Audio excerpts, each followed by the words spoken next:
despite the fact that we do not kill people that are just suspected of having anything to do with drugs, imbis na ganyan ang ginagawa natin, we are handling the drug problem in a different way.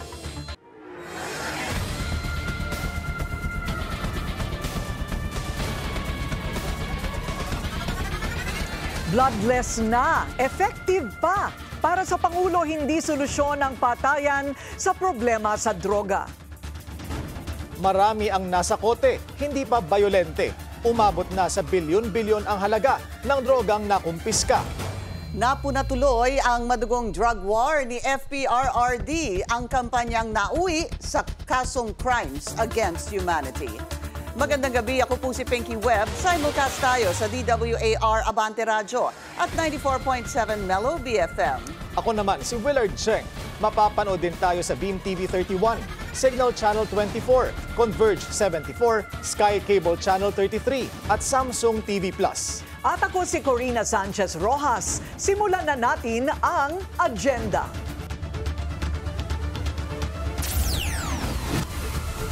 No kill, no problem. Umano'y bloodless at peaceful drug war ipinagmamalaki ni PBBM. Bloodbath no more, VP Sara tinawag na duwag dahil sa sagot sa summons ng Senate Impeachment Court. Three-way fight sa House Speakership, Toby Tiangco at Albi Benitez suportado ni Cebu Representative Duke Frasco. Viral na taxi driver na sobra-sobrang maningil. Sinampahan ng kasong kriminal ng LTO. Taxi operator damay din. May ceasefire ba o wala? Israel at Iran nagpalitan na naman ng mga pag-atake matapos mag-announce ng tigil putukan si US President Donald Trump. Bilang ng mga nagpapauwing OFW tumaas na naman. At Tom Cruise at Brad Pitt reunited sa red carpet after 24 years.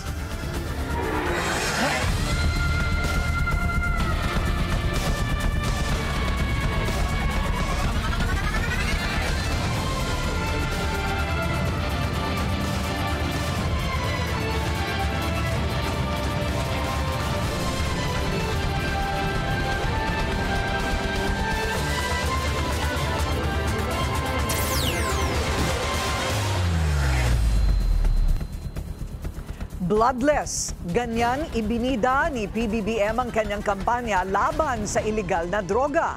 Complete opposite daw ito sa war on drugs ng nakaraang Duterte administration. Narito ang agenda report ni Ivy Reyes. Despite the fact that we do not kill people that are just suspected of having anything to do with drugs, imbis na ganyan ang ginagawa natin, we are handling the drug problem in a different way. Bloodless kung ilarawan ng Pangulo ang kanyang anti-drug campaign kumpara sa madugong war on drugs ng administrasyon ni former President Rodrigo Duterte na ngayon detained sa ICC dahil dito. Ayon kay PBBM, hindi lang low-profile drug users ang pinagtutuunan ng gobyerno. Hindi rin daw patayan ang unang sagot nila sa problema ng droga, kundi prevention and rehabilitation. Ngayong araw, ipinakita sa media ang 8.8 billion pesos worth of shabu na nasa kote ng mga otoridad sa Luzon Coast mula sa mga operasyon nila from June 3 to June 20. Ayon sa Philippine Drug Enforcement Agency, ang nakaraang 6 na buwan ang pinakamalaking drug haul ng administrasyon matapos umakyat sa 60 billion pesos ang kabuoang presyo ng iligal na drogang nasabat nila. Sa kanilang investigasyon, itinuturo ng PIDEA ang international drug cartel na Samgor sa likod ng talamak na floating shabu cases. Nitong linggo, 10 bilyong pisong floating shabu rin ang nahuli ng PIDEA sa Zambales. Bukod dito, mayroon din kasamang mga expired na gamot ang mga pakete ng plastik na ito.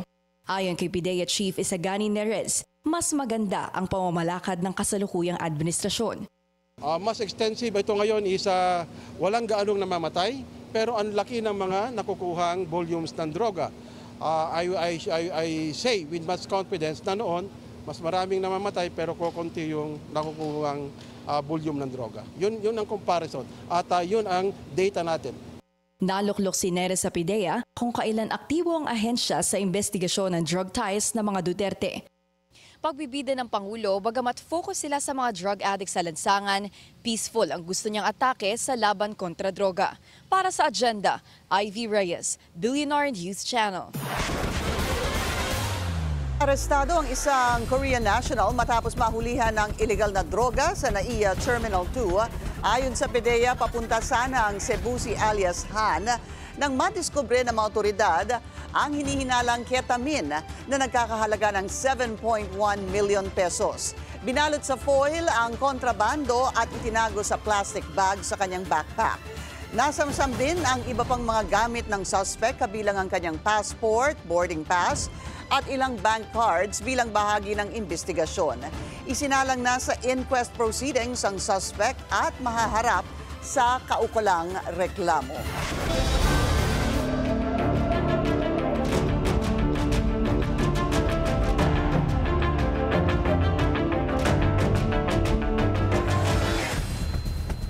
Pumayag na ang Iran at Israel sa tigil putukan ayon kay US President Donald Trump. Pero hindi pa rin tapos ang bakbakan. Yan ang agenda report ni May Rodriguez. Patapos na ba talaga ang gyera? Yan ang tanong ng marami matapos i-anunsyo ni US President Donald Trump na magkakaroon na ng complete and total ceasefire sa pagitan ng Israel at Iran. Kinongratulate pa niya ang dalawang bansa sa kanilang desisyong tapusin na ang 12-day war. Halos sabay daw lumapit sa kanya ang Iran at Israel calling for peace. Pero ilang oras matapos ang announcement ni Trump, umatake ang Iran. 3 ang naiulat na namatay sa Israel. Sa Iran naman, ilang pagsabog ang narinig across Tehran. Ayon sa Foreign Minister ng Iran, wala pang ceasefire agreement. Pero handaan niya ang Tehran na tumigil sa pag-atake kung titigil din ang Israel. Bago i-anunsyo ni Trump ang ceasefire, inatake ng Iran ang pinakamalaking military base ng US sa Middle East, ang Al Udeid Air Base sa Qatar. Pero minaliit ni Trump ang ganti ng Iran sa pambobomba ng Amerika sa mga nuclear facility ng Tehran. Wala rin daw nasaktan dahil nagbigay naman ng early notice ang Iran. Sa ngayon, tagumpay ang misyon ng Estados Unidos, ayon kay Vice President J.D. Vance. A week ago, Iran was very close to having a nuclear weapon. Now, Iran is incapable of building a nuclear weapon with the equipment they have because we destroyed it. We have to talk to Iran and, of course, to Israel about what the future holds, because while we have obliterated the Iranian nuclear program, our hope and our expectation is that they're not going to try to rebuild that program. Hinihintay ngayon kung matutuloy ba talaga ang ceasefire sa pagitan ng Israel at Iran. Dahil dito raw nakasalalay ang kinabukasan ng gitnang silangan. Para sa agenda, May Rodriguez, Billionaire News Channel. Dumami na ang mga OFW sa Israel na gustong umuwi dahil sa giyera nito sa Iran. Mula higit 80, nasa 311 na ngayon ang bilang ayon sa Department of Migrant Workers. Darating naman ngayong gabi ang 31 OFW na apektado ng gulo. Kaninang umaga dapat ang uwi nila pero naantala ito dahil sa nagsarang airspace ng Qatar at Bahrain. Habang dumadami ang mga Pinoy sa Middle East na gusto nang umuwi, tiniyak ng AFP na tutulong ito sa repatriation efforts ng gobyerno. Ang detalye sa agenda report ni Francis Folve. Handa ang AFP na umalalay sa mga kababayang naiipit sa digmaan sa Middle East. Ayon kay AFP spokesperson Colonel Francel Margaret Padilla, kaisa sila sa plano ng gobyerno pagdating sa repatriation ng mga Pinoy sa Iran at Israel. Magandang balita rin daw ang ceasefire, pero in place pa rin ang mga contingency. President Trump has guaranteed that there will be unconditional ceasefire between Iran and Israel already. And that's very good news for us na if that materializes now. May mga pangamba na madamay ang Pilipinas sa gulo dahil sa EDCA sites. Katulad noong bombahin ng US ang Iraq, kaugnay sa 9/11 terror attack noong 2002 kung saan ginamit ng Amerika ang kanilang base sa Pilipinas para gawing refueling station. Ang takot ng iba, baka magaya ang bansa sa Doha kung saan inatake ng Iran ang US airbase doon. Point now, we would not want to speculate on anything that's happening. We would want to hone in on the role of the armed forces of the Philippines. At this point in time, we are prepared for any contingencies. We are, of course, doing our mandate and our mission accordingly.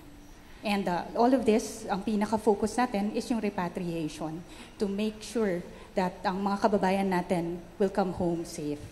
All hands on deck ang AFP. Lahat ng asset nakahanda at pwedeng i-deploy depende sa pangangailangan. Para sa Agenda, Francis Polbe, Billionario News Channel. Sa kabila ng ceasefire na inanunsyo ni US President Trump, may pangambang hindi pa rin papaawat ang Iran at Israel. At dahil nakisawsaw na rin ang US sa gulo, madadamay kaya tayo? Narito ang agenda report ni Joash Malimban.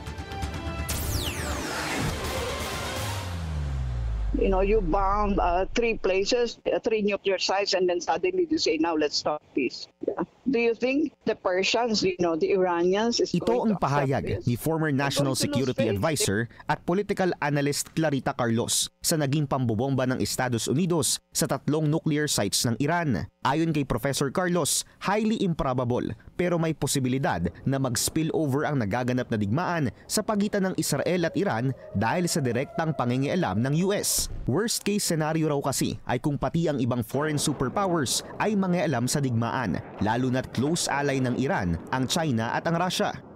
China, by the way, is also a strategic partner of Iran. It has very, very robust trade relations with China and with Iran, rather. And by the way, Pakistan became a nuclear power because of China, and India became a nuclear power because of Russia. Do you see the linkages? Yeah. You connect all these dots, and you can see how alarming the situation is. Ani Prof. Carlos, it's a long shot pero sakaling direktang ma-involve ang US at ibang malalaking bansa tulad ng China, posibleng mahila ang Pilipinas sa kaguluhan. If China taking advantage of the situation, does something in Taiwan, and then the US pulls our leg into the Taiwan issue, that's the only time, the EDCA sites become relevant. Inanunsyo ni US President Trump na may ceasefire agreement na ang Iran at Israel. Kinumpirma na ito ni Israel Prime Minister Benjamin Netanyahu at ng isang Iranian official. Pero hindi pa rin malinaw kung ano ang terms ng kasunduan. Ang ipinagtataka ni Prof. Carlos ay bakit si Trump ang nag-anunsyo at hindi ang dalawang bansang nagdidigmaan. Of course, we've been talking about the motives of the US, which is pretty clear, which is to support Israel. But right now, I don't know what the play looks like. You can have so many hunches about what is really going on, and why does it seem like parang director ito si Trump, and just directing the behavior of 2 actors, Israel and Iran. Naglabas na ng statement ang Department of Foreign Affairs patungkol sa kaguluhan sa gitnang silangan. Ayon sa DFA, kailangang bumalik ng involved parties sa negotiating table bago mas lumala at lumaki ang kaguluhan. Para sa Agenda, Joash Malimban, Billionario News Channel.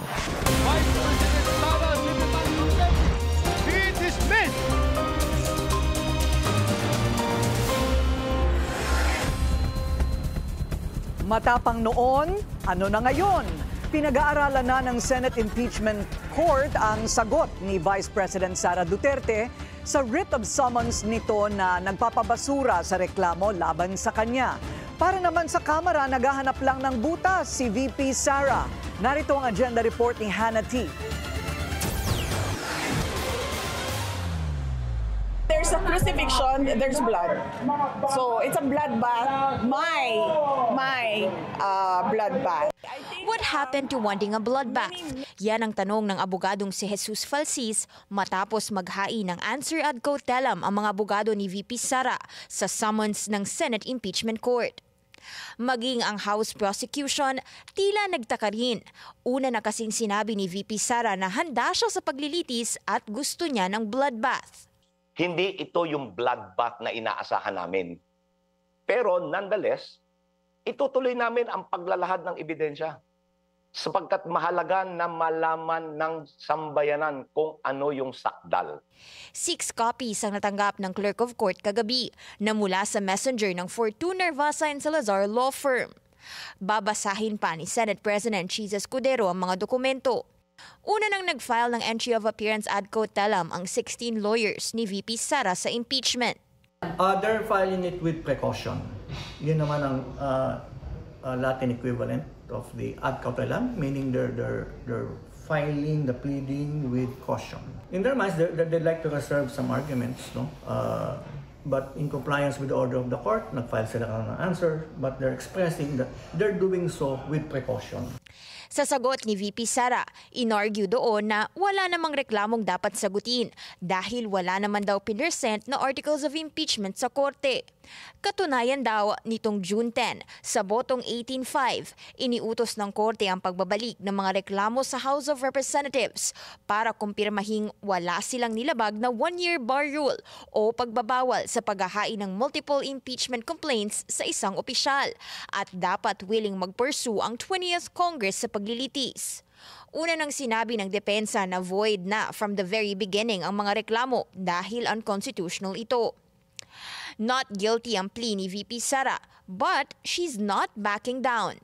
Sabi ng mga abogado, kailangang maresolbahan muna ang mga legal defense na yan at saka i-dismiss na ang buong kaso. Reaksyon ni Falsis sa isang Facebook post, kunwari matapang, pero sa totoo ay duwag ang kampo ni VP Sara. Wala pang pahayag ang bise tungkol dito. Bumuelta rin ang House prosecution. Ito yung tinatawag na wagging the dog, na mas pinapalitaw na mas importante ang procedure kesa constitutional law and principles, substance. Ang importante is the substance. Those who cannot address the substance, they rely on technical procedures, which is what she did here. Para sa prosecution, tuloy pa rin ang trial, lalo na't sumagot pa rin ang kampo ni VP Sara. May 5 days ang House prosecution para sumagot sa answer ad cautelam ni VP Sara. Step 6 yan sa impeachment proceedings ayon na rin sa Senate Impeachment Court. Ang next step dito, ang appearance ng bise at pag-enter niya ng plea sa korte. Para sa agenda, Hannah T, Bilyonaryo News Channel. Nagtipon-tipon ang pamilya, kaibigan at mga taga-suporta ni dating Pangulong Noynoy Aquino sa Manila Memorial Park bilang paggunita sa kanyang 4th death anniversary. Ang detalye sa agenda report ni Joash Malimban. Pinuno ng mga dilaw na bulaklak, yellow ribbons na nakatali sa mga punot poste at mga yellow banner ang seremonya ng 4th death anniversary ni former President Benigno Noynoy Aquino III. Idinaos ito sa Manila Memorial Park ngayong araw. Sinimulan ito sa isang solemn homily na sinundan ng gospel songs at isang panalangin. Ayon sa pamangkin ni Pinoy na si Kiko Aquino D, kasabay sa paggunita ng buhay ng dating Pangulo ay ang mga prinsipyong kanyang pinanghahawakan nang siya ay nabubuhay pa. Ang pinanindigan naman niya talaga, di ba? Kung walang korap, walang mahirap. So dapat inaaway natin yung mga tiwali. We see that now na parang maraming naninindigan ulit na nagsasabi na hindi katanggap-tanggap ang anumang uri ng katiwalian. Inihalal ng taong bayan si Pinoy bilang 15th President of the Philippines noong 2010. Anak siya ng dati ring Pangulo na si Corazon Aquino at ng dating Senador na si Ninoy Aquino. Ilan sa mga nagsilbing simbolo ng kalayaan at demokrasya sa panahon ng diktatorya ni Pangulong Ferdinand E. Marcos. Nakilala si Pinoy sa kanyang daang matuwid slogan noong siya ay tumakbo sa pagkapangulo. Sa kanyang administrasyon din sumikat ang bawal ang wangwang rule na aniya ay simbolo ng pang-aabuso ng mga nasa kapangyarihan. Hindi maitatanggi na malaki ang legasiyang iniwan ng Administrasyong Aquino. Ilan dito ay ang pagpapatuloy ng Bangsamoro Peace Process at ang pagpapaigting ng foreign policy ng bansa lalo na sa West Philippine Sea. Matatanda ang sa kanyang administrasyon inihain sa Permanent Court of Arbitration ang kaso laban sa 9-dash claim ng China. At sino bang makakalimot nang mag-break protocol si Pinoy para tawagan si then Indonesian Foreign Minister Retno Marsudi ilang oras bago dapat nakatakdang bitayin ang OFW na si Mary Jane Veloso. Sa kabila nito, humarap din siya sa ilang kontrobersya tulad na lang ng malagim na pagkasawi ng SAF 44. ang kontrobersyal na Manila hostage crisis at ang umano'y mabagal na response ng pamahalaan sa mga naging biktima ng Bagyong Yolanda. Isa sa mga grupong dumalo kaninang umaga ay ang August 21 Atom Movement. Ayon sa kanilang president na si Volt Bohol, hindi man perpekto ang naging pamumuno ni Pinoy, handa silang ituloy ang laban dala ang mga prinsipyo ng kanyang administrasyon. Sabi nga ni Pinoy, the Filipino is worth fighting for. So basically, yung tuloy ang laban ng atom is very much relevant. It was relevant in 1983 and onwards, but it continues to be relevant until now because of what is happening. A lot of our democratic values are being revised. Tila naging reunion ang paggunita sa death anniversary ni Pinoy ngayong araw. Kasama sa mga dumalo ang kanyang kapatid na si Bolsie Aquino Cruz at Viel Aquino D. In attendance din ang panganay na anak ni Chris Aquino na si Joshua. Dumalo rin ang 2010 running mate at dating DILG Secretary ni Pinoy na si Mar Rojas. Ang kanyang mga dating cabinet officers na sina former Executive Secretary Paquito Ochoa, former Defense Secretary Voltaire Gazmin, former Deputy Presidential Spokesperson Abigail Valte, former PCO Undersecretary Raymar Phil at iba pang mga opisyal. Matapos ang seremonya, nagtungo ang ibang miyembro ng pamilyang Aquino sa Ateneo de Manila University kung saan isinagawa ang isang memorial lecture para sa pumanaw na dating Pangulo. Para sa agenda, Joash Malimban, Bilinorio News Channel. New music alert from Maroon 5. Maglalabas ang American pop rock band ng bagong album titled Love is Like. Ire-release ito sa August 15. Kasama sa tracklist ang singles nila na All Night at Priceless with Blackpink Lisa. Bukod sa album, abala rin ang Maroon 5 sa kanilang US tour na magsisimula sa Phoenix, Arizona sa October 6. Request for interim release ni FPRRD pinababasura ng prosecutor ng ICC. Susunod yan sa agenda.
Traffic check muna tayo ngayong Martes. Sa Elliptical Road sa Quezon City, light to moderate ang mga sasakyan papasok ng Commonwealth. Light naman ang kabilang lane.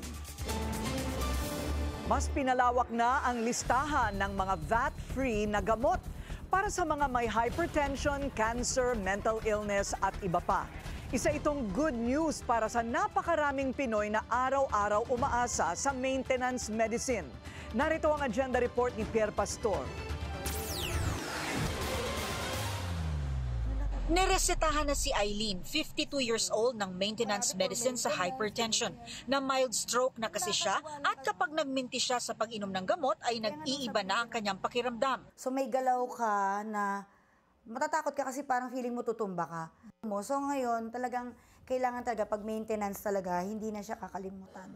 So part na talaga siya ng natin ngayon. Yung ganun, at the age of 52, kailangan ko na siyang i-embrace na mayroon na akong maintenance. Si Michelle Homen naman, hindi agad maoperahan ang kanyang lumalaking goiter dahil tumataas ang presyon ng kanyang dugo. Kaya may maintenance med siya para sa BP at anti-hyperthyroidism. Pero kasabay nito, ginagastosan din niya ang therapy ng kanyang anak na may autism. Sabi po kasi ng doktor po kasi ma'am, hanggat hindi po ako inoperahan, yung metimasul po pinapainom po sa akin ma'am, ituloy-tuloy ko po yun. Tapos yung... Anong purpose niya? Para lumiit po ito. Maganda naman ang epekto kay Letty ng kanyang maintenance laban sa kolesterol. Mas magandang inumin niya sa gabi. Sinabi sa akin nila kasi pag gising mo sa umaga, nailalabas po lahat. Alam niyo po yung bula na talaga nanggaling sa taba mo, nailalabas po lahat.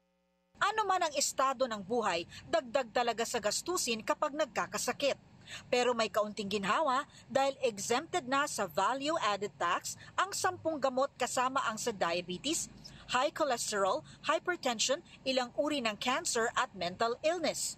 Nauna na itong inanunsyo ni PBBM sa pagbisita niya sa NKTI kamakailan lang. Pinarami pa namin ang listahan ng gamot para dito sa ating mga pasyente na hindi na VAT-free, hindi na magbabayad ng buwis pagpasok upang maibaba natin ang presyo ng mga gamot. Base sa Memorandum Circular 62-2025 ng Bureau of Internal Revenue, mas pinalawak na ang listahan ng mga gamot na hindi napapatawan ng VAT.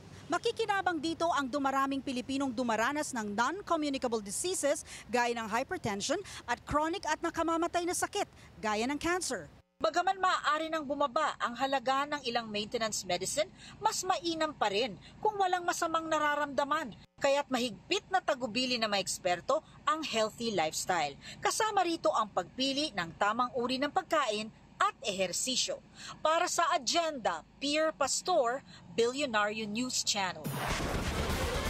Pinagpapaliwanag na ng Land Transportation Office ang motoristang mahigit 300 beses dumaan sa EDSA busway mula pa noong 2022. Ayon sa LTO, naglabas na sila ng show cause order laban sa registered owner ng Montero Sport na residente ng Quezon City. Una na rin daw sumulat ang MMDA sa kanila para silipin at sampahan ng karampatang parusa ang motorista na na-monitor sa ipinatutupad na NCAP.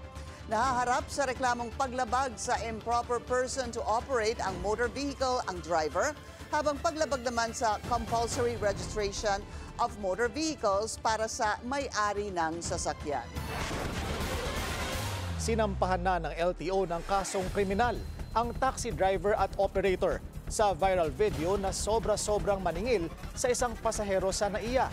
Inihain ang kaso sa Pasay City Prosecutor's Office dahil sa paglabag nito sa Public Service Act.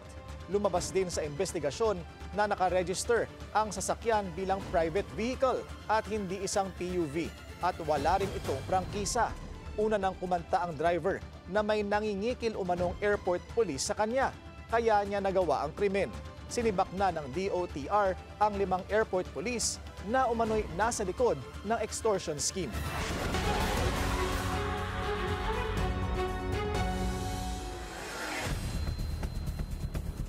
Pinababasura na ng prosecution ang request for interim release ni FPRRD sa ICC. Giit ng prosecutor, kailangang manatili sa detention si Duterte para matiyak ang kanyang pagdalo sa mga paglilitis at hindi ma-obstruct ang investigasyon, lalo na't may kakayahan pa itong manakot ng mga testigo. Dagdag nito, malakas pa rin ang impluwensya ng dating Pangulo. Patunay daw ang pagkapanalo niya bilang Davao City Mayor sa midterm elections noong Mayo. Hindi pa rin sinusukuan ni Senador Robin Padilla ang kagustuhang mapauwi si dating Pangulong Duterte mula sa The Hague. Matapos tanggihan ng Senado ang unang resolusyon para sa repatriation, balak ni Padilla na muli itong ihain sa 20th Congress. Ang detalye sa Agenda Report ni Hannah T. More than 100 days mula nang maaresto si FPRRD, sinubukan ni Senator Robin Padilla na maghain ng Senate resolution para pabalikin siya sa Pinas. Kaya lang, hindi ito tinanggap ng Senate Bills and Index Section dahil nakapag-adjourn na ang 19th Congress. Sa reso, nanawagan si Padilla na agarang pauwiin si Duterte mula sa ICC detention sa The Hague, Netherlands. Layunin ng reso na maituon ng gobyerno sa national unity at tumutok sa mas mahalagang issue gaya ng kagutuman. Binigyang diin pa ni Padilla na bilang dating mayor, kongresista at pangulo, di raw dapat litisin ng dayuhang hukuman si Duterte. Nahaharap si FPRRD sa kasong Crimes Against Humanity dahil sa gera kontra droga sa kanyang termino. Sabi pa ni Padilla, may independent foreign policy naman daw ang Pinas at may karapatang humawak ng sariling mga investigasyon. 2019 ang kumalas ang bansa sa ICC at 2021 nagsimulang i-authorize nila ang investigation sa war on drugs. May batas din daw sa Pinas, ang RA 9851, na nagsasabing ang pag-surrender sa isang international tribunal gaya ng ICC nakabase dapat sa treaty. Pero di naman na raw binding sa Pilipinas ang Rome Statute. Pinaalala ni Padilla sa Senado ang malawakang suporta sa dating Pangulo, lalo na nitong dumaang midterm polls. Nagpahiwatig nga rin daw si Pangulong Bongbong Marcos sa interes nitong reconciliation o pakikipag-ayos sa pamilya Duterte at pinaalala pa niya sa Senado ang umano'y historic mandate ng BBM Sara tandem noon na unity. Kung hindi man maipauwi si Duterte ng walang ICC conditions, sabi ni Padilla, pwede raw hilingin ng interim release habang hinihintay ang kanyang trial. Pwede raw ito gawin kahit ad cautelam o yung legal way para makipag-cooperate sa ICC without recognizing jurisdiction of the court. At dahil hindi tinanggap ng Bills and Index Section ang resolusyon ni Padilla, susubok siyang mag-file ulit sa oras na magbukas na ang 20th Congress. Para sa agenda, Hannah Tia, Bilyonaryo News Channel. At makakausap po natin ngayon ML Party List Representative-elect Laila De Lima. Congresswoman De Lima, magandang gabi po sa inyo at maraming salamat po sa oras. Magandang gabi rin, Pinky, and also sa mga nanonood at nakikinig sa programa niyo ngayon. Okay, una po, ano ang inyong reaksyon dito sa Bring Duterte Home resolution ni Senator Robin Padilla? Ang ano ko po dyan is that hindi nila pwedeng pakialaman ng ICC. The ICC, as an independent tribunal, has actually acquired jurisdiction already over the case and over the person of the former president. So hindi yan basta-basta na masasasabihan yung ICC na ibalik na dito. And paktura din yan, yung di ba meron din silang balak o nag-file ng request for interim or provisional release. At yung pinakabago ngang balita is that inopose ito ng ICC prosecutor. This is against or contrary dun sa naging representation or misrepresentation of the lawyer of the former president na wala daw opposition from the prosecution. So, ang ICC ay tunay na merong competent jurisdiction over the case. At dati, sumama tayo as member state. Kaya lang winidraw nga mismo ng dating Pangulong Duterte for, he wanted really to save himself.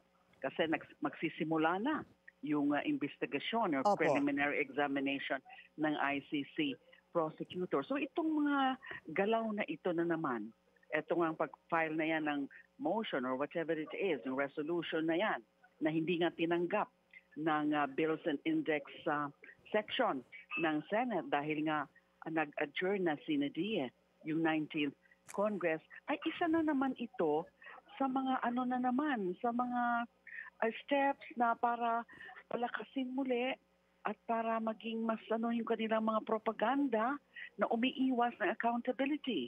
Just like yung ginagawa ni VP Sara, yung kampo ni VP Sara ngayon, doon sa kanyang impeachment case. Ganun din ang ginagawa ngayon ng mga kakampi niya, katulad ni Senator Robin Hood Padilla, na subukan yung mga ganyan na mga galaw. Pero sakali pong i-refile ito sa 20th Congress at iba na yung composition ng Senado, ano ho kaya ang magiging impact nito, how important would this be at ano ang magiging benefit kung sakasakali nito? Ang sa tingin ko dyan kahit nga halimbawa ay magkaroon pumasaya approved by the required majority sa Senado kasi hindi naman yan tungkol sa impeachment. So this is actually covered dun sa ordinary legislative function and related legislative function ng Senado. Kaya kung sakali man ma-approve yan by the required majority, uulitin ko po yung sinabi ko kanina na wala naman itong magiging effect sa ICC. Ano lang yan, another sa kanila, mga propaganda moves na umiiwas sila sa accountability para palakasin ang loob ng mga Duterte supporters, lalo na yung mga fanatics. Pero legally, ay wala dapat yan epekto. Okay. Hayaan lang yung ICC. Punta ho tayo sa impeachment ni Vice President Sara Duterte. Kayo na po ang mag-explain sa amin kung ano ang meaning nitong ad cotelum. Bakit po sa tingin ninyo ay ito ang naging diskarte ng kampo ng bise? Okay, so unang-una nag-entry of appearance yung counsel nila, yung Fortuna Narvasa Sanchez Law Office, Salazar Law Office, na entry of appearance ad cautelam. Ngayon naman, yung kanilang verified answer, nakaka-file lang, is also ad cautelam. Ano ho bang ibig sabihin ng ad cautelam? With caution, without prejudice. Yung kasi kini-question nila yung jurisdiction ng impeachment court. Yan din ang isa sa mga issue na rinaise nila sa Supreme Court. Dahil pending sa Supreme Court yung petition na yon, tsaka tungkol din sa kasi inaano nga nila, kiniklaim nila na yung fourth impeachment complaint na naaprubahan ng more than 1/3 of the members of the House of Representatives at yun na ang inadopt at tinansmit yung articles of impeachment. Sinasabi nila ngayon dyan sa answer, void ab initio. Now, ad cautelam yan kasi nga umaasa sila na hindi sila ma-stop sa pag-question. Stop, ibig sabihin hindi sila mapipigilan. Opo. If they continue to question without prejudice. Yes, without prejudice. Yun po ang ibig petition sabihin. before the Supreme Court. Okay. Yes, umaasa pa sila na madi-dismiss talaga yung impeachment case. Ano po ang magiging tugon ng House prosecution dito sa sagot ni VP Sara? Because basically, maliban po dun sinasabi nilang initio dahil nga dun sa supposedly pag-violate dito sa one-year rule, ay wala naman talagang articles of impeachment dahil binalik nga daw ng Senado sa House Prosecution Panel itong articles of impeachment para po sa certification ng dalawang bagay. Una, there was no violation of the one-year bar rule. And the second, to ascertain that the 20th Congress will pursue this impeachment case. Okay, yun nga ang ginawa ng Senado. Although actually kini-question din namin yan, kini-question natin yan. Marami ang pumunan yan na that is not allowed. Now, pero nag-issue nga ng summons yung Senado. At yun nga, nag-comply sila. Ad cautelam nga lang. So, na-file na nila yung verified answer. At ang ano ko nga dyan is that, meron ba sa Senate rules na meron bang, pwede ba ang motion to dismiss or request for dismissal or prayer for dismissal? Wala, hindi ko po yan nakikita sa Senate impeachment rules.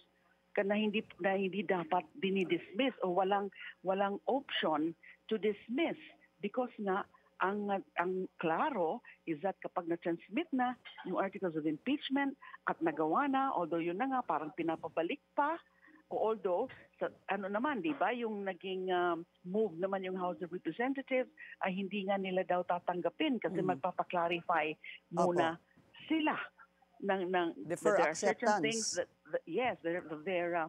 of their acceptance. Okay. So okay.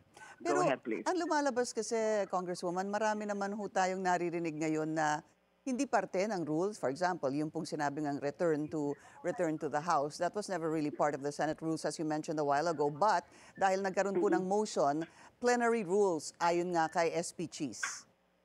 Well, plenary rules, yes, kapag yung the Senate is acting in its ordinary, regular legislative function. not as an impeachment court. Iba ang rules sa impeachment case. At yun na nga, malinaw na dapat hindi yan pinapadismiss. Wala dapat motion for dismissal. Yung una nga, maling-mali na ang nag-move pa for dismissal is a senator judge himself. Ngayon naman, ito namang kampo nila, VP Sara. Prayer for dismissal, yun ang pinaka-main relief nila. It's a verified answer ad cautelam, pero yung pinaka-main prayer nila is to dismiss. Na hindi naman dapat. Kasi dapat tuloy-tuloy na ang trial. So nag-verified answer na, so may karapatan naman ang prosecution to file a reply dyan sa answer na yan. Within 5 days. Opo. Yes, within 5 days. And actually, that falls on Saturday. Yun pong 5 days. That falls on a Saturday, but it being a weekend, I guess mag-e-extend po yung 5th day on Monday. That's June the next 30. working day. Opo, patapos na po ang 19th Congress. So what happens next? Okay. So wala pa, hindi siguro maggagalaw. Wala lang panahon at parang wala na rin intensyon yung Senate of the 19th Congress to make any action on anything dyan sa impeachment. Kasama na yung pag-rule ng mga affirmative defenses, na mga riniraise doon sa verified answer. So clearly, wala nang panahon. So papasok na yung 20th Congress, and it has been our consistent position na pwede pa carry over. Alright. Hindi na kailangan i-refile kasi hindi naman talaga pwede yan na i-refile.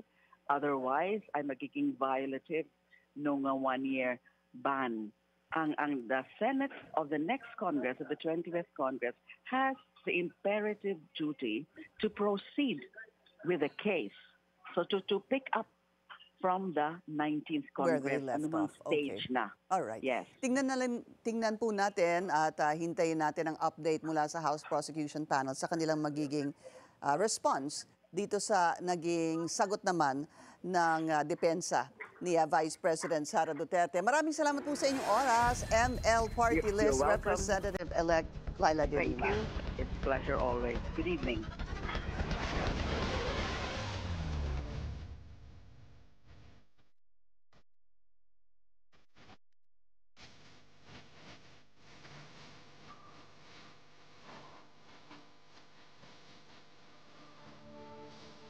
Playing safe ang San Juan LGU sa selebrasyon ng Wata Wata Festival ngayong taon.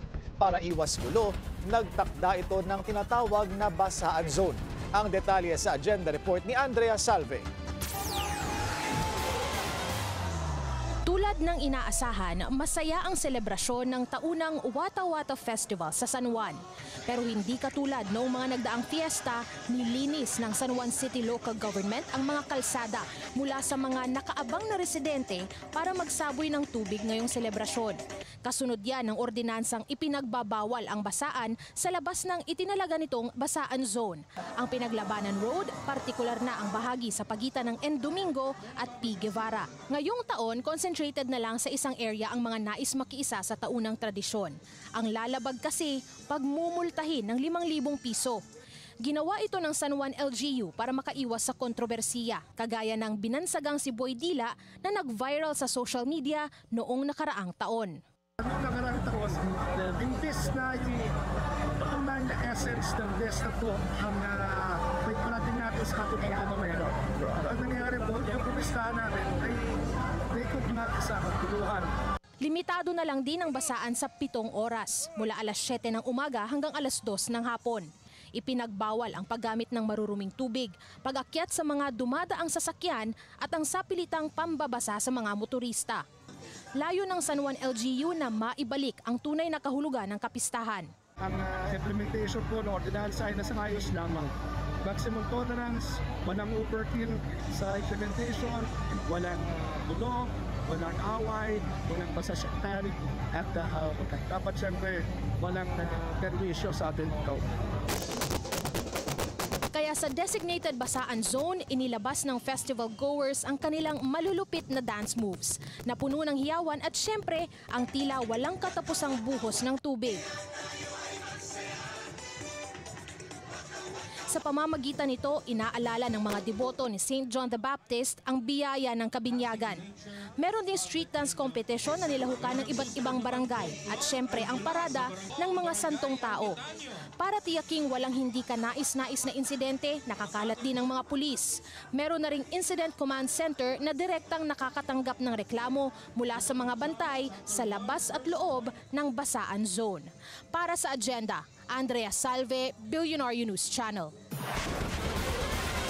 Huli naman sa CCTV ang isang gulo sa Wata Wata Festival ng San Juan. Sa video, nagpang-abot ang dalawang grupo na nauwi sa pagkasugat ng ilang individual. Iniimbestigahan na ito ng mga otoridad. Dalawang untoward incident pa ang naitala ng LGU, bagaman wala namang napaulat na lumabag sa basaan zone rule. Mas modern, mas approachable at higit sa lahat, libre ang exhibits. Yan ang bagong flagship space ng Sotheby's na isa na ring must-visit spot sa Hong Kong. Silipin natin sa agenda report ang ating lifestyle host, Marie Lozano. Oh, Johan, it's your pick. Thank you so much.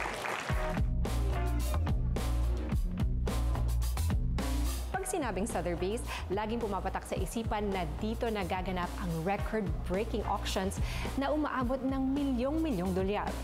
Pero hindi yan ang natutunan namin dito sa Sotheby's Maison dito sa Hong Kong. Sa mundo ng art at auctions, isang pangalan ang hindi mawawala. Sotheby's. Mahigit 280 years na silang tulay sa pagitan ng collector at artist, turning priceless moments into history. Sila ang nasa likod sa ilan sa pinaka-iconic at pinaka-viral na auction event sa mundo. Gaya ng Pink Star Diamond na naibenta ng $71.2 million. At ang Banksy piece na kalaunan ay nabenta sa $25.3 million. Pero sa pagbisita namin sa Sotheby's Maison sa Central Hong Kong, ibang Sotheby's ang bumungad sa amin. Mas modern, mas approachable, kahit sa loob pa mismo ng isang luxury mall. What we're really trying to recreate is that really basic concept of what is collection, what makes you a collector.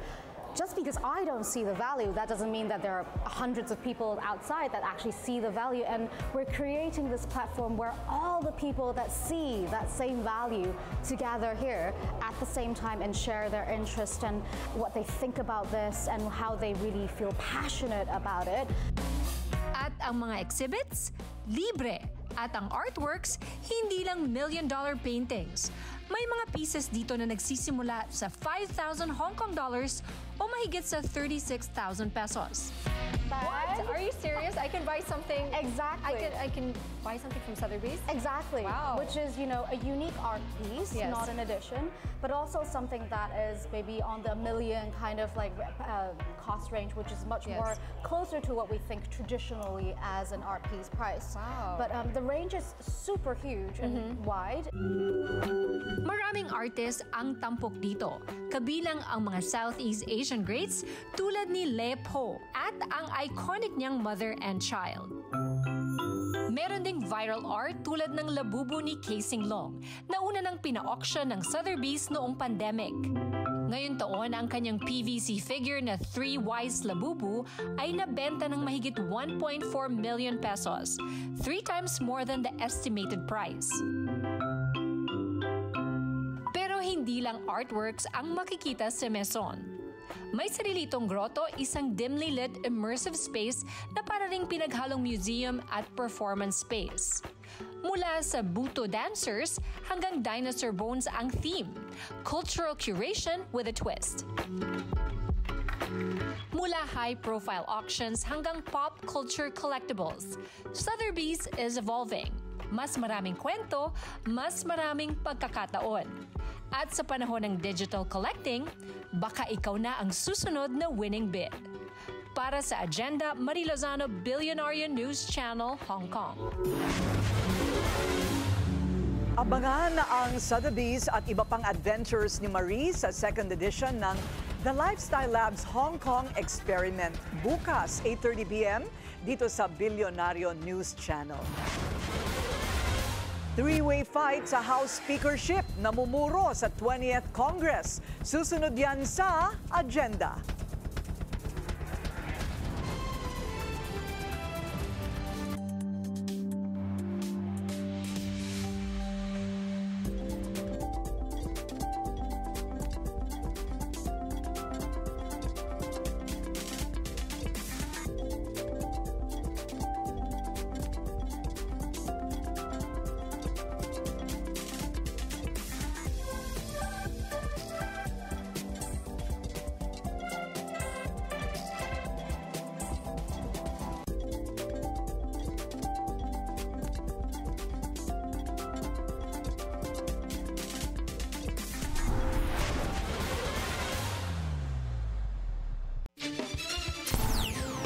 Traffic check ulit tayo sa EDSA Camp Aguinaldo. Gate naman, light to moderate ang daloy ng mga sasakyan sa northbound lane.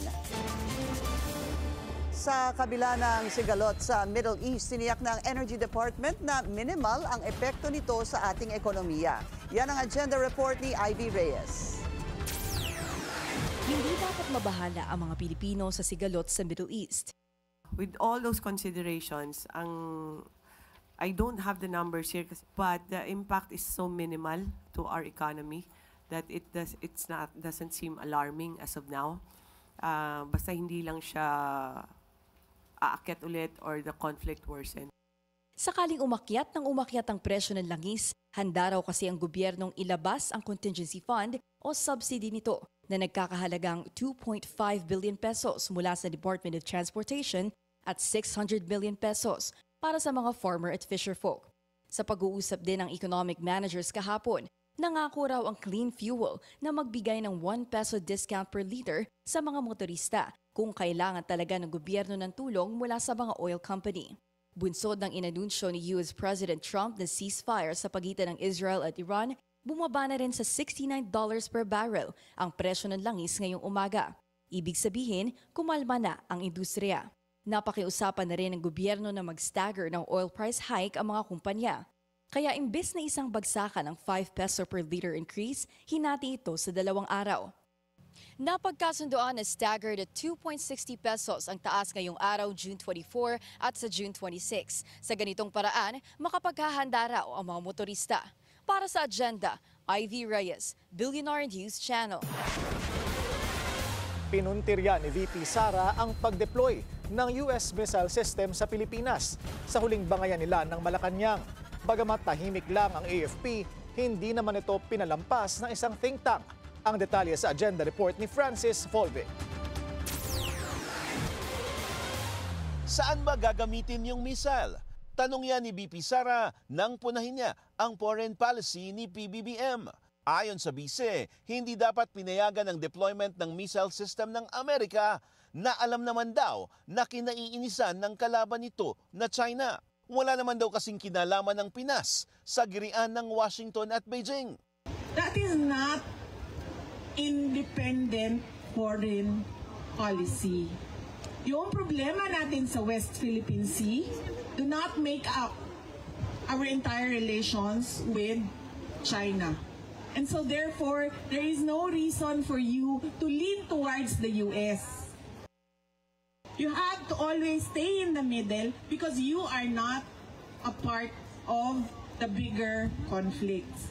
Hindi na ito pinatulan ng AFP. We defer all matters of policy to the appropriate government agency. Nevertheless, your armed forces will keep performing its mandate in furtherance of protecting our national interest all over the country.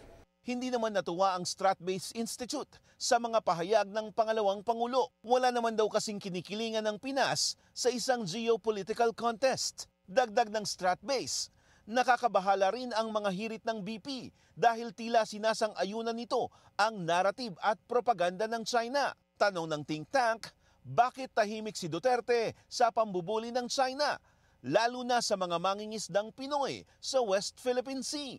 Pagtraidor daw ito sa bawat Pilipinong sumuporta sa kanya at umasang didepensahan niya ang soberanya ng bansa. Para sa Agenda, Francis Polbe, Billionario News Channel. Tila namumuro ang three-way fight sa House Speakership sa 20th Congress.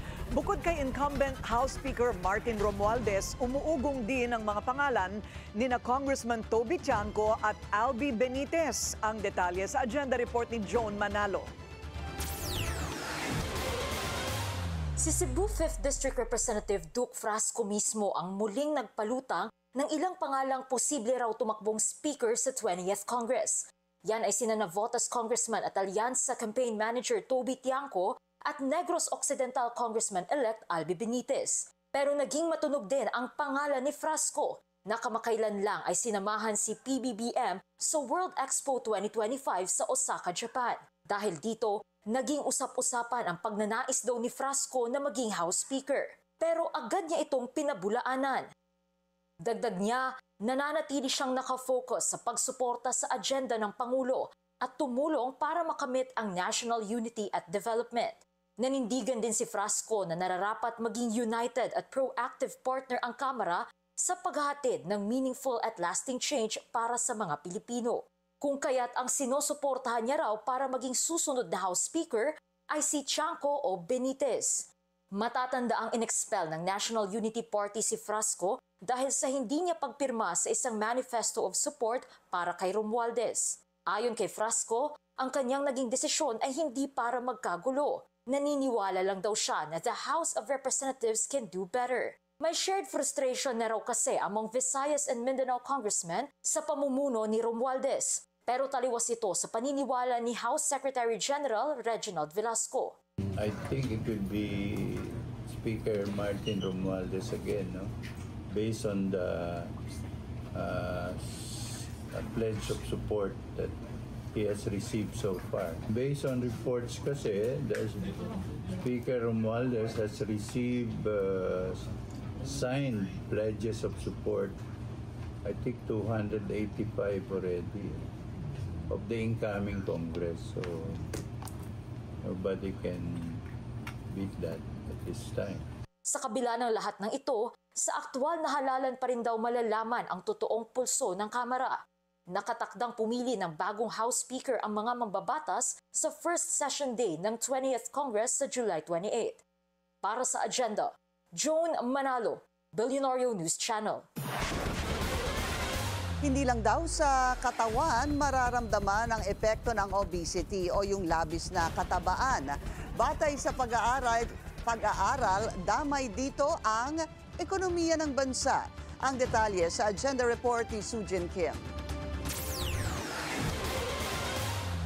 2 trilyong piso. Ito ang kumakain sa ekonomiya ng Pilipinas dahil sa expenses para sa obesity at mga komplikasyon nito. Isang pabigat na sumisipsip sa pondo ng healthcare, sa productivity ng trabahador, nagpapabigat sa mga negosyo at naglilimita sa kakayahan ng bansa na mag-invest sa ibang mga serbisyo. Hindi lang gastos sa ospital ang pinag-uusapan, kundi ang bilyong-bilyong piso na nababaon sa dialysis, kidney transplant at angioplasty, mga serbisyong sagot ng PhilHealth dahil sa mga obesity-related diseases. Sa public insurance pa lang, mahigit 28 billion pesos ang nauubos sa hemodialysis, isang obesity-related complication. Dagdag pa rito ang kidney transplant at angioplasty na umaabot sa daan-daan libong piso bawat kaso na karga ng pondo ng bayan. Hindi lang public insurance ang apektado. Ang mga negosyo, lalo na raw sa BPO, manufacturing at desk jobs ay nahaharap sa banta ng pagbaba ng output dahil sa obesity-related sick leaves at hospitalizations. If you're obese, all these illnesses, you cannot, if you're a little bit stressed, tataas na agad yung BP mo. Tataas na agad yung sugar mo. So anong tendency mo pag nalang ako pumasok? So that's productivity loss, right? Sa bawat araw ng pag-absent, nababawasan ang productivity na direktang sumasalanta sa ekonomiya. Habang patuloy ang pagtaas ng cost, giit ng mga eksperto, ang lunas ay hindi lamang sa gamot kundi sa matibay na preventive at promotive healthcare programs na kailangang pagtulungan ng gobyerno at pribadong sektor. Whole of government, whole of system, and whole of society approach is very important. The government cannot And the government won't be able to solve everything, but it really needs and it really asks for private involvement and participation. Pinapatunayan ng mga datos na ang burden ng obesity ay hindi lamang pasanin ng may sakit. Sa sistemang cross-subsidization ng PhilHealth, ang mga healthy members ang sumasalo sa gastusin ng mga may sakit. Health insurance, because we function under the principles of bayanihan, wherein the healthy subsidizes the sick, the rich subsidizes the poor, and the young subsidizes the adults. So at any point in time, there is always a cross-subsidization between members from the direct and the indirect. Ngayon, bilang tugon, isinasagawa ang EPICOB PH study, ang kauna-unahang pag-aaral sa Pilipinas na tumutukoy sa economic burden of obesity. Layon nito na makabuo ng modelo na maaaring pagbatayan ng mga desisyon sa health budgeting, corporate wellness investments at national health policies. Sa paglabas ng kumpletong ulat sa huling bahagi ng taon, inaasahan na magiging gabay ito sa pagbuo ng mga targeted intervention at mas matalinong paggamit ng pondo ng bayan. Para sa agenda, Sujin Kim, Billionaire News Channel. Two legends, one red carpet. For the first time in 24 years, nag-reunite ang dalawa sa pinakamalaking movie stars na sina Tom Cruise at Brad Pitt. Para ito sa London premiere ng bagong film ni Pitt na F1. Ayon sa mga ulat, sorpresa ang pagdalo ni Cruz sa event. 2001 pa nang huling nagkasama ang dalawa publicly para sa 9/11 benefit concert sa Los Angeles. Huli naman silang naging co-stars sa pelikula noong 1994 para sa Interview with a Vampire. Aktres at vlogger na si Ivana Alawi, itinangging nanira siya ng pamilya. Susunod yan sa agenda.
Isa pang traffic check ngayong Tuesday rush hour.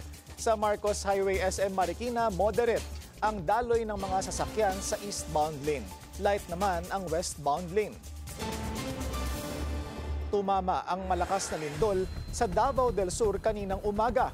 Wala mang pinsala, iba yung pag-iingat pa rin ang payo ng mga otoridad sa publiko. Narito ang agenda report ni Paulo Barcelon. Nag-evacuate ang ilang empleyado sa Panabo City sa Davao del Norte matapos ang magnitude 6.3 na lindol na yumanig sa mga karatig bayan Martes ng umaga. Ayon sa FIVOX, naitala ang epicenter ng lindol lampas 300 kilometro sa karagatang malapit sa Baganga, Davao Oriental. Naramdaman din ito sa Bislig sa Surigao del Sur, sa Davao City at maging sa Digos at Katiil sa Davao Oriental. Ayon sa Office of Civil Defense, wala namang naitalang casualty pero hindi raw dapat maging kampante ang mga otoridad. Yung malakihan, yun ang pinaghahandaan at pinagpaplano ko ngayon. Ibig sabihin yung that will involve the whole town, multiple towns, yung parabagang the big one in Metro Manila. Disyembre 2023 nang huling maganap ang malakas na lindol sa Davao Region nang tumama ang magnitude 7.6 quake sa Hinatuan, Surigao del Sur. Dahil ito sa paggalaw ng Philippine Trench. What if kung aabot ng mga 8 o 8.5, are we ready? So we better get ready. So I am now mobilizing resources from the local government. Ito, bago ang mga official natin, together with PhilBox and of course the Office of Civil Defense Central Office, magtulungan kami so that we can perform a scenario for the whole region. Noong nakaraang linggo lamang, ginanap sa Dipolog City ang second quarter National Simultaneous Earthquake Drill, kung saan sinabi ni Civil Defense Chief Undersecretary Ariel Nepomuceno na kulang pa rin ang long-term engineering solutions laban sa mga kalamidad. Sa ngayon, todo handa na rin ang OCD Region 11 sa banta ng mga landslide at mga pagbahang dulot ng habagat. Naka-preposition na ang heavy equipment at personnel sakaling kailanganing magsagawa ng evacuations o rescue operations sa rehiyon. Para sa Agenda, Paulo Barcelon, Billionario News Channel. Kinumpirma ni COMELEC Chairman George Garcia na nagsumite ng motion for reconsideration ang Duterte Youth Party list laban sa nakabinbing disqualification decision sa kanila. Noong nakaraang linggo, kinansela ng COMELEC 2nd Division ang registration ng grupo bilang hatol sa isang 2019 petition. Pinababaligtad din ni Manila Representative-elect Joey Uy ang desisyon ng 2nd Division na nagbabasura naman sa kanyang COC dahil sa citizenship issues. Ayon kay Chairman Garcia, may 2 araw para iakyat ang mga ito sa en banc bago ilabas ang kanilang desisyon. Who's your daddy? Kung ang sagot mo sa tanong na yan ay si Pavel Durov, makinig kang mabuti. Si Durov na founder ng instant messaging app na Telegram, balak ipamana ang kanyang yaman na nagkakahalagang halos $14 billion sa kanyang mga anak na mahigit 100 lang naman. Officially, meron siyang 6 na anak sa kanyang 3 partner. Pero naging sperm donor siya 15 years ago na nagbunga ng mahigit 100 supling na nagkalat sa 12 bansa. Git ni Durov, lahat ng kanyang mga anak ay may K sa kanyang yaman kapag siya'y pumanaw. Pero matatanggap lamang nila ito makalipas ang 3 dekada. Naharap si Durov sa kasong kriminal sa France dahil sa bigong pag-moderate ng Telegram laban sa kriminalidad. Naka-self-exile siya ngayon sa Dubai, kung nasaan ang head office ng Telegram.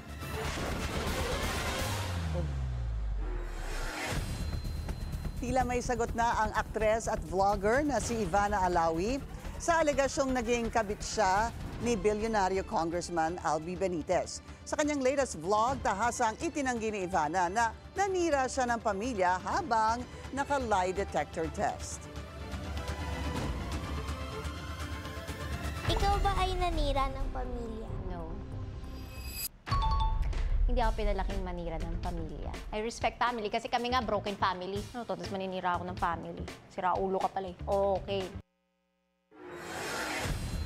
Naging usap-usapan si Ivana kamakailan matapos madawit sa reklamong inihain ni Nikki Benitez laban sa asawang si Congressman Albi dahil ito sa umano'y paglabag sa Anti-Violence Against Women and Their Children Act. Una nang itinanggi ng congressman ang mga alegasyon.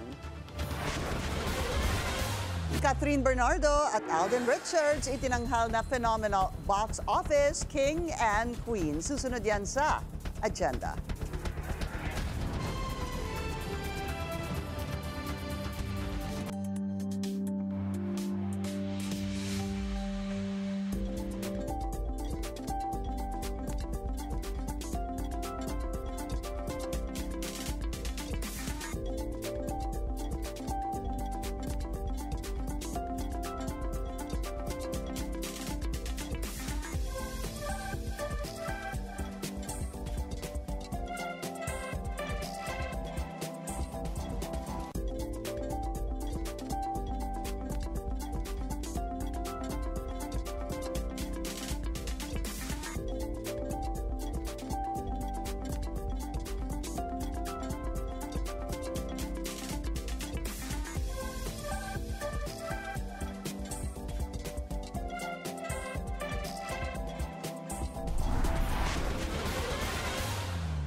Check ulit tayo sa EDSA White Plains naman, light to moderate ang daloy ng mga sasakyan sa north and southbound lanes.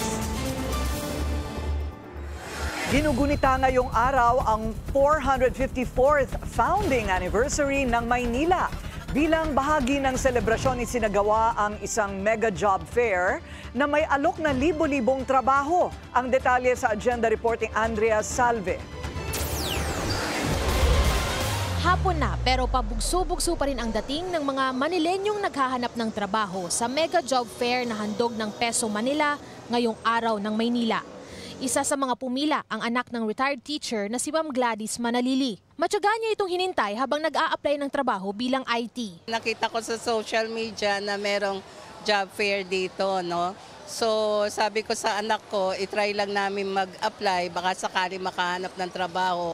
Dati na rin nag-apply si Ma'am Gladys sa isa sa mga job fair ng Peso. Natanggap siya bilang senior crew ng isang fast food chain. Pagkakataon na niya ang holiday, hindi lang para pumasyal, kundi samantalahin ang oportunidad na samahan ng kanyang anak. It is very important as a mother na talagang suportahan natin ang ating mga anak. Kahit na sila ay tapos na, nandiyan pa rin yung gabay natin. Ayon sa Peso, 30 local employers ang lumahok sa job fair na nagbukas ng 5,000 mga bakanting posisyon. Para sa agenda, Andrea Salve, Billionaire News Channel.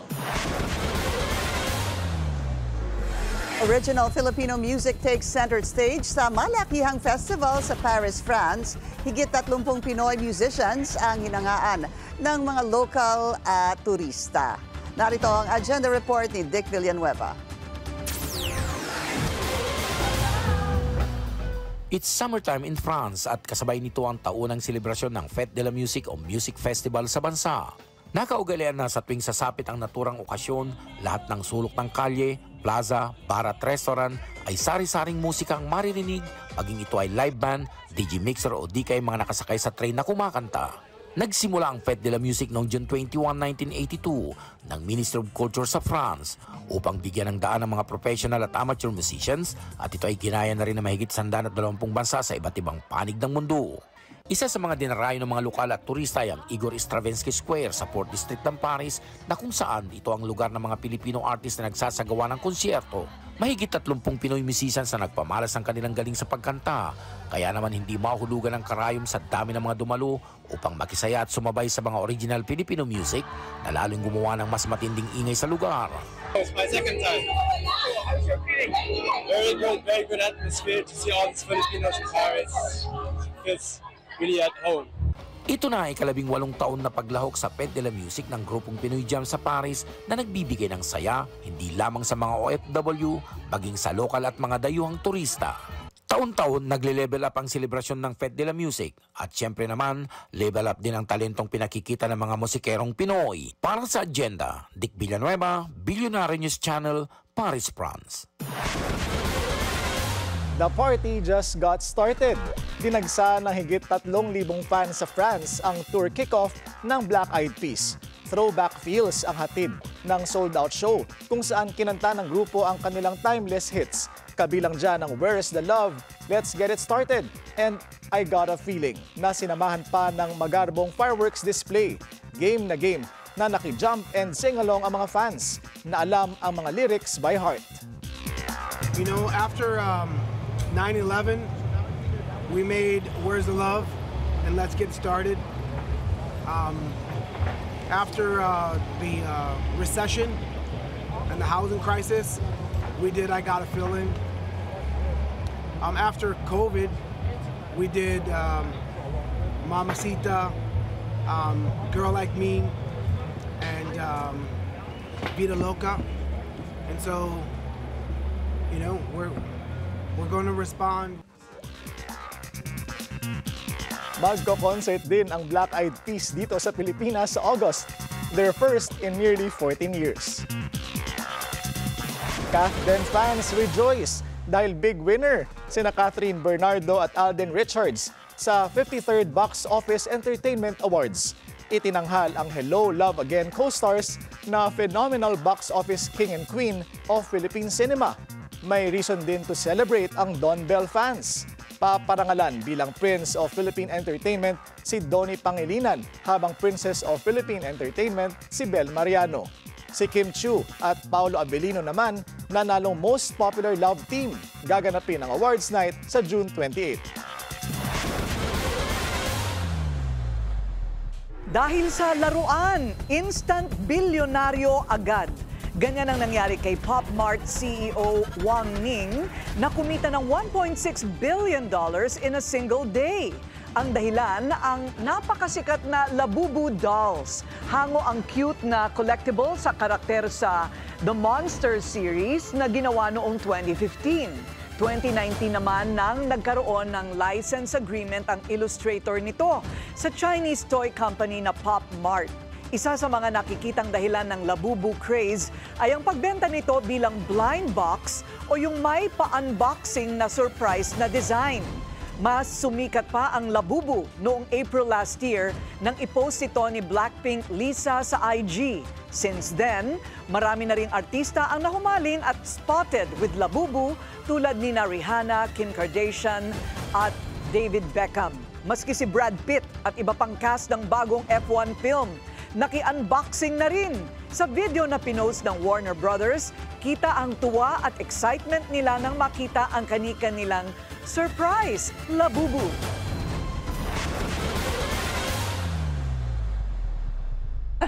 I have yet to receive one. Me, I Labubu. Yung Labubu? I Labubu. Ay, Labubu. Ang labo kasi. Ang Labubu mo, ah. Ang labo, ang mahal. Ang Labubu nyo, ah. I Labubu.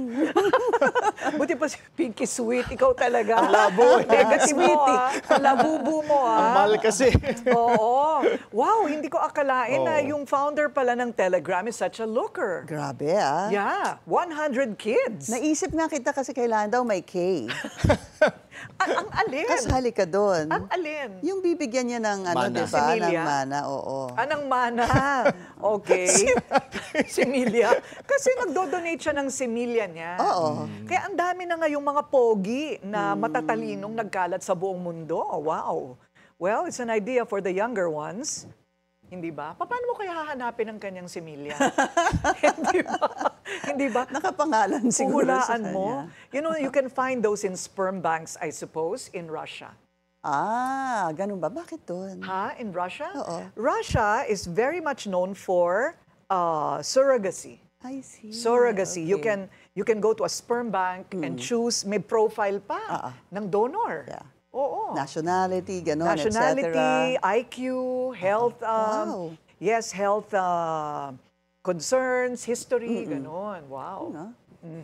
Pero ewan. Ewan lang. Rated PG. Rated PG. Okay. Alabubu. Oo, Labubu. We Labubu. Yan po ang ating agenda ngayong gabi. Ako po si Pinky Webb. Ako naman po, si Willard Cheng. At ako si Corina Sanchez Rojas. Sa bawat issue, may anggulo at ang balita, may agenda.